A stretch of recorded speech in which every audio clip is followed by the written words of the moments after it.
Hi friends, அனைவருக்கும் வணக்கம். மகளிர் உரிமை தொகை 1000 ரூபாய் பொங்கல் பண்டிகையை முன்னிட்டு முன்கூட்டியே வரவு வைக்கப்படும் சொல்லி கொடுத்துருக்காங்க. என்றைக்கு வரவு வைக்க போகிறாங்கன்றது டீட்டெயிலான ரிப்போர்ட்டை தமிழக அரசாங்கம் அறிக்கை வெளியிட்டாங்க. அது என்னன்றதை பார்க்க போகிறீங்க. வீடியோ ஸ்கிப் பண்ணால் பாருங்கள். வீடியோ பிடிச்சிருந்தால் லைக் பண்ணுங்கள், கூடிய சப்ஸ்கிரைப் பண்ணுங்கள். வாங்க வீடியோக்குள்ளே போகலாம்.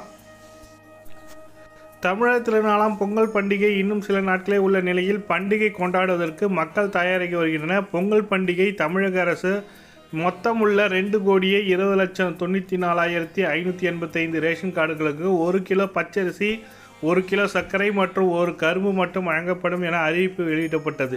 இந்த தொகுப்புடன் 1000 வழங்க வேண்டும் என்று பல்வேறு அரசியல் கட்சியினரும் கோரிக்கை வைத்தனர். இந்த விவகாரத்தில் திடீர் அறிவிப்பு வரலாம் என்று எதிர்பார்த்து சொல்லி கொடுத்துருக்காங்க. இதற்கிடையில் பொங்கல் பண்டிகையை முன்னிட்டு 10ஆம் தேதி 1000 வரவு வைக்கலாம் என்று முடிவு செய்யப்பட்டுள்ளது. அதாவது மகளிர் உரிமை தொகை ஒவ்வொரு மாதம் 15ஆம் தேதி பெண்கள் வங்கிக் கணக்கில் வரவு வைக்கப்படுகிறது. ஆனால் இந்த மாதம் 14ஆம் தேதி முதல் 19ஆம் தேதி வரை தொடர் பொங்கல் விடுமுறை அறிவிக்கப்பட்டுள்ளதால், மேலும் 11 மற்றும் 11ஆம் தேதி 2வது சனிக்கிழமை என்பதால் வங்கிகள் விடுமுறை என்பதாலும், 12ஆம் தேதி ஞாயிற்றுக்கிழமை என்பதாலும் விடுமுறை என்பதாலும் 13 ஒரு நாள் மட்டுமே உள்ளது, அதுவும் பொங்கலுக்கு முந்தைய தினம்.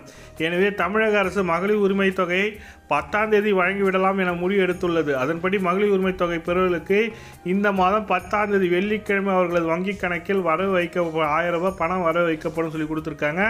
இந்த தகவல் அதிகாரப்பூர்வமான தகவலாக தான் இருக்குது.